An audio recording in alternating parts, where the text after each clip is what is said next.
अनेकता में एकता महज कुछ शब्द नहीं है, बल्कि एक ऐसी चीज है जो भारत जैसे सांस्कृतिक और विरासत से समृद्ध देश पर पूरी तरह लागू होती है। भारत कहिए या हिंदुस्तान, जिसकी साझी संस्कृति ने विश्व के नक्शे पर अपनी अलग रंगत बिखेरी है। भारतीय संस्कृति का कैनवास विशाल है और उस पर हर तरह के रंग और जीवंतता है। यह देश कई सदियों से सहिष्णुता, सहयोग और अहिंसा का जीवंत उदाहरण रहा है और आज भी है। मोदी परिवार में आपका स्वागत है। जी हां, हम गुजरात में हैं, अहमदाबाद से महज कुछ दूर पर, लेकिन जैसा आप समझ रहे हैं मामला वैसा नहीं है। काफी धार्मिक परिवार लगता है। गणेश, दुर्गा, अरे ये तो काबा की तस्वीर है। और ये रहे रणछोड़ जी। एक हिंदू के घर में काबा, आखिर माजरा क्या है? आइए थोड़ा भीतर चलते हैं। बिस्मिल्लाहिर्रहमानिर्रहीम। कुल वल्लाहु अहद अल्लाहु समद लम यलिद वलम यूलद वलम यकुल लहु कुफुवन अहद। ये सज्जन रुपेश कुमार सिंघा हैं, लेकिन कलमा तो ऐसे पढ़ रहे हैं जैसे किसी मस्जिद के मुतवल्ली हों। चौंकिए नहीं, ऐसे ये इकलौते नहीं हैं। हिंदू समुदाय मोड़ मोदी से आने वाले जिग्नेश मोदी का पूरा खानदान ही कौमी एकता की गजब मिसाल है। लहू का रंग तो लाल ही है, चाहे वो हिंदू का हो या मुसलमान का हो या किसी और धर्म का हो। जैसे एक पिक्चर में कहा गया है कि तू ना हिंदू बनेगा ना मुसलमान बनेगा, इंसान की औलाद है इंसान बनेगा। इंसानियत ही ये असली धर्म है। ये तो जन्म होने के बाद अगर आपने मुसलमान के घर में जन्म लिया तो आप मुस्लिम कहलाओगे, हिंदू के घर में जन्म लिया तब हिंदू कहलाते हो। बाकी इंसानियत का धर्म वो सबसे ऊंचा धर्म है, वो उसी का ही पालन होना चाहिए। एक मिनट। जहाँ देखो वहीं पर इश्क के बीमार खड़े हैं, हजारों मर चुके हैं, चार ये तैयार खड़े हैं।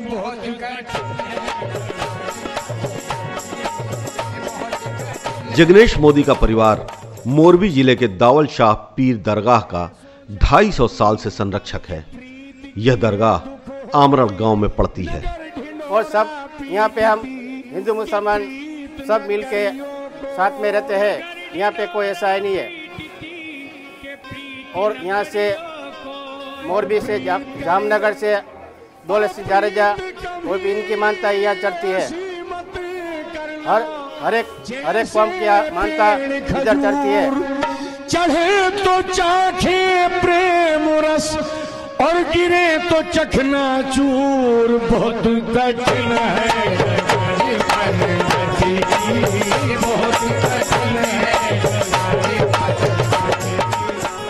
कम लोग जानते हैं कि कौमी एकता की ऐसी मिसालों से गुजरात भरा पड़ा है और इसकी बहुत पुरानी परंपरा है। यहाँ पर बाहर से बहुत से लोग, बहुत सी जाति ज्ञाति के लोग आके बसे हैं, बहुत साल से यहाँ पर रहते हैं। और हिंदू मुस्लिम एकता का जितना अच्छा मिलन यहाँ पर दिखता है, ऐसी बहुत कम जगह पर मिलेगा। अबड़ासा के अंदर अबड़ा अड़बंग नाम का एक वीर पुरुष हुआ था, जिन्होंने सुमरा ज्ञाति की स्त्रियों को बचाने के लिए अपना पूरा राज्य युद्ध के अंदर समर्पित कर दिया था। और उसके ऊपर से ये पूरा ब्लॉक का नाम अबड़ासा पड़ा। हाजी पीर नाम के एक जो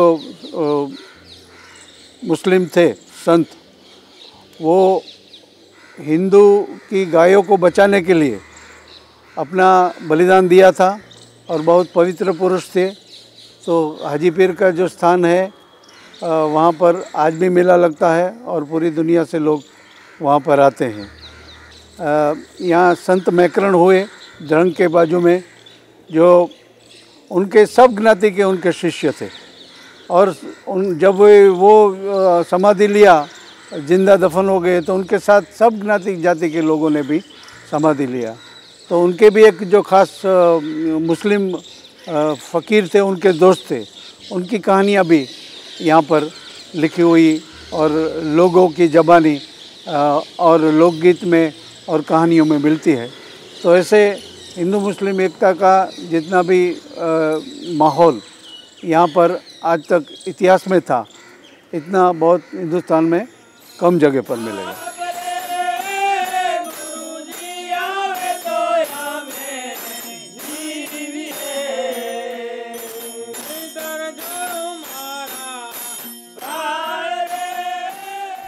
गुजरात में मजहबी एकता का मरकज है कच्छ जिला, जहां के बुनकर आज भी कबीर के सामाजिक ताने बाने को जिंदा रखे हुए हैं।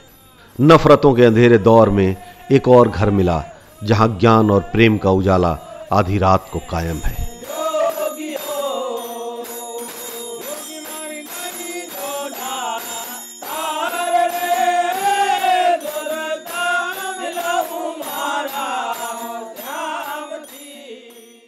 भजनों में एक ऐसा है कि कभी खुशी का माहौल है, तो पूरे जीवन में जहाँ जहाँ भी खुशियाँ हैं, जहाँ जहाँ भी खुशी का संदेश, उसके भी भजन होते हैं।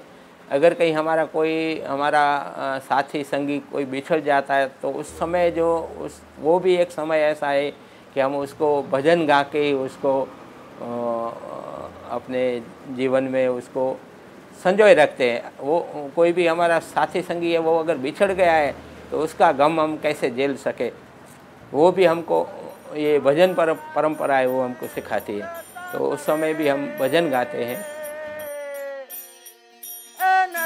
राम जय भजन में भाई कूड़ा ना भरे, हाँ पारकीता माया जोईने कूड़ता करे।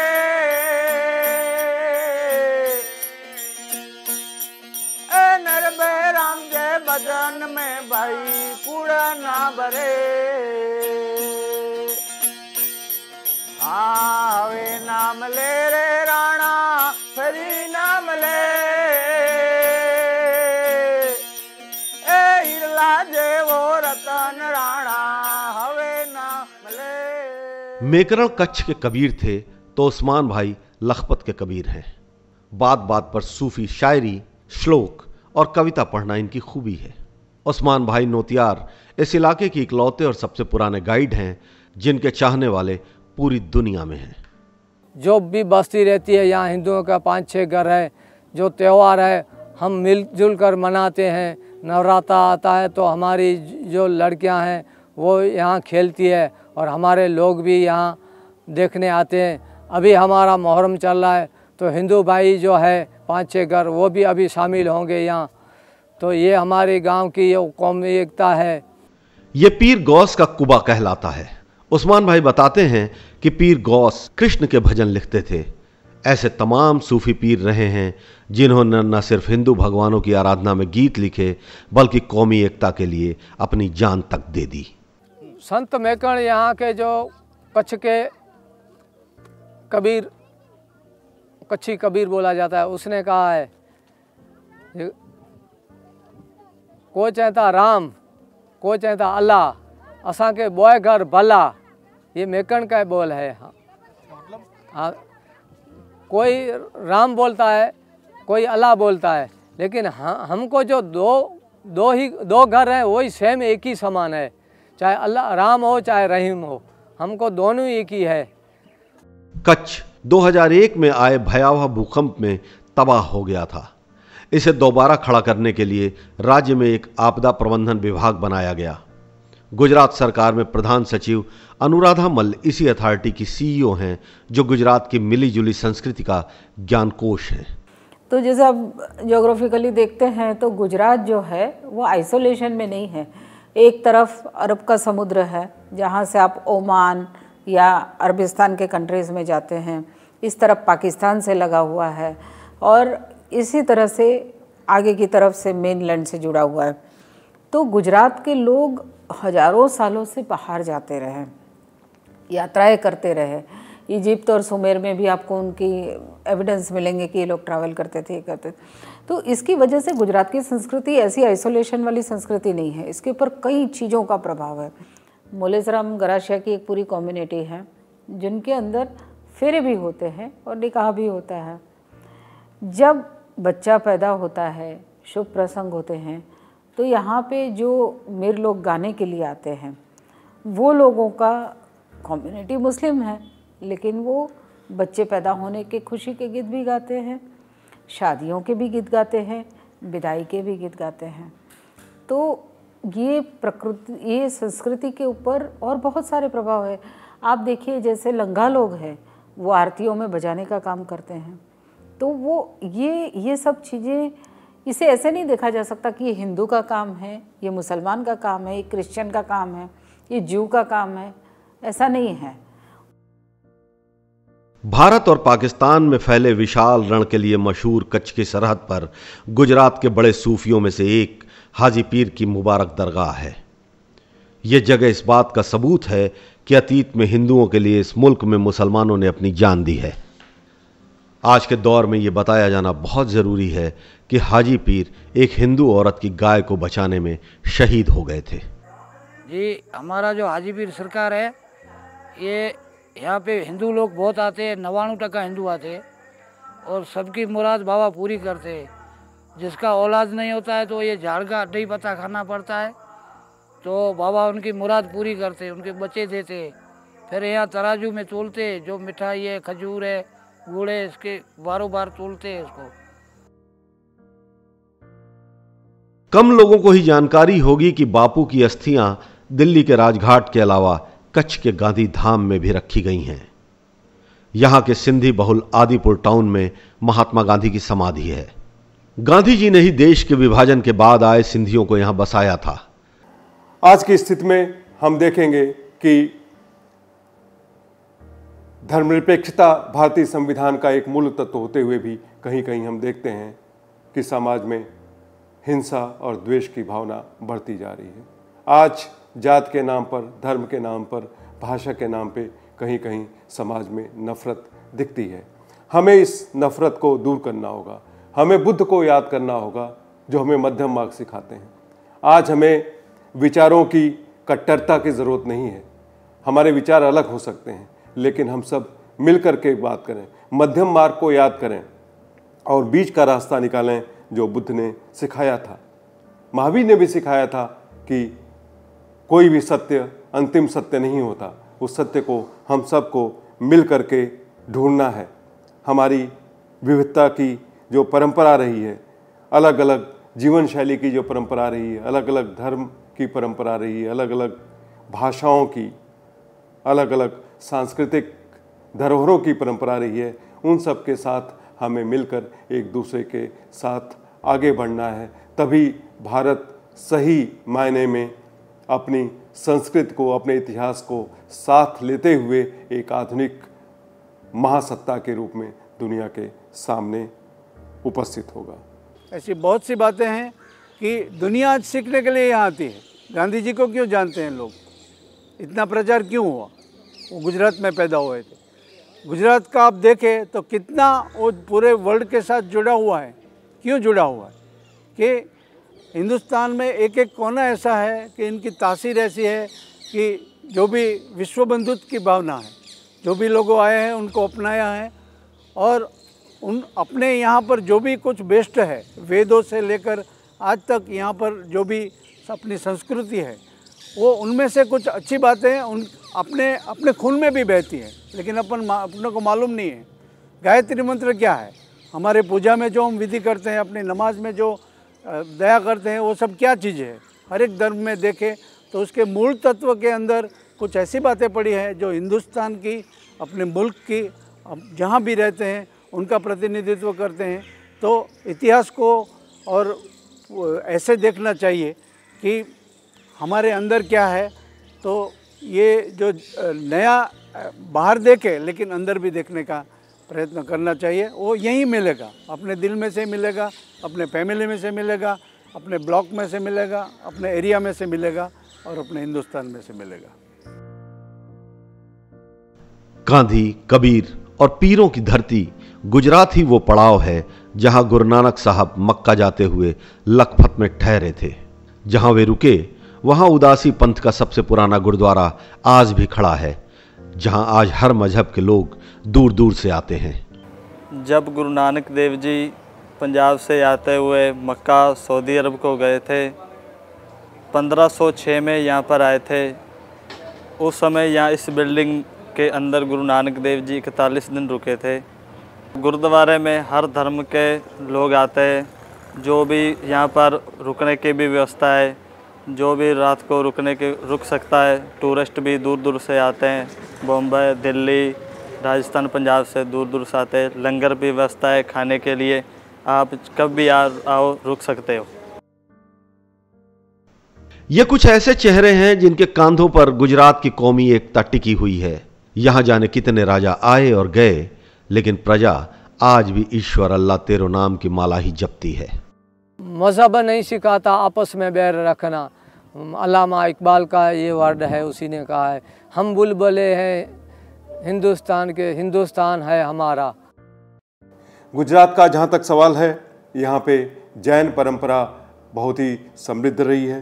पारसी लोग दक्षिण गुजरात में आकर रहे हैं, सब लोग मिलजुल करके रहे हैं। पूरब पट्टी का अगर हम देखें, गुजरात के जो पूर्वी ज़िले हैं, वहाँ पे आदिवासी भाई लोग रहते हैं। उनकी अपनी नृत्य की परंपरा है, संगीत की परंपरा है, उनकी अपनी साहित्य की परंपरा है। हम कच्छ जाते हैं तो हम उस्मान मीर को पाते हैं, जो शास्त्रीय संगीत के माध्यम से कृष्ण की आराधना करते हैं, शंकर की आराधना करते हैं। वहाँ की भाषा अलग है और वहाँ की भाषा समृद्ध भाषा है। एक महज संयोग नहीं है कि नाथ संप्रदाय गुजरात में भी पाया जाता है। राजकोट ज़िले में, कच्छ ज़िले में और जूनागढ़ ज़िले में नाथ संप्रदाय की परंपरा और उनके मंदिर वहाँ पर उपलब्ध हैं। और इस तरीके से गुजरात एक तरीके से कहें तो भारत की संस्कृति, धर्म और सभ्यता का एक प्रतिनिधि के रूप में हमारे सामने आ जाता है। एक समृद्ध परंपरा ही कारण थी कि गांधी जैसा व्यक्ति गुजरात से आता है और गुजरात से आने के बाद में सर्वधर्म संप्रदाय की बात कर, सर्वधर्म संभाव की बात करता है, सबको जोड़ने की बात करता है और पूरे देश को अपने आंदोलन में जोड़ लेता है और वह आंदोलन सशक्त बन करके अंग्रेज़ों के सामने खड़ा होता है। लोगों को जानकारी की ज़रूरत है सिर्फ, कि आप आइसोलेशन में कभी सर्वाइव नहीं कर सकते। मैं आपको सिर्फ एक ही एग्जांपल देना चाहूँगी कि हिटलर ने एक बार सोचा था कि प्योर आर्यन रेस बनानी चाहिए और उसके लिए उसने बहुत एफर्ट करे कि पूरी रेस, प्योर रेस ढूंढ के लोगों को के, और उनमें से जो जनरेशन पैदा हुई वो कहीं से एक्स्ट्रा ऑर्डिनरी कह सको ऐसे ही नहीं हुई। तो वो चीज़ नहीं होती है, बल्कि आप देखते हैं कि कहाँ कहाँ से लोग, मध्य एशिया से लोग आए हैं और लोग कहाँ से आए, हूण आए, शक आए, दुनिया भर के लोग आए, और उसकी संस्कृति का भारत की संस्कृति के ऊपर कितना गहरा प्रभाव है। वो सब चीज़ों से जो जनरेशन आई है वो ज़्यादा समझदार और ज़्यादा अच्छी जनरेशन आई है।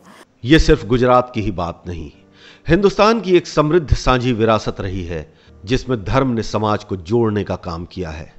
बुद्ध, नानक, रैदास, कबीर सब इसी परंपरा के वाहक रहे। इस देश के समृद्ध समाज का अंदाजा बस इसी बात से लगाया जा सकता है कि यहाँ मुहर्रम के ताजिए हिंदुओं के घरों से उठते हैं और लक्ष्मी पूजा पर मूर्तियों के लिए मिट्टी मुसलमानों के घर से आती है। यहाँ अयोध्या के राम के कपड़े जुम्मन मियाँ सिलते हैं और मंदिरों में चढ़ने वाली माला भी मुसलमान गूंथते हैं।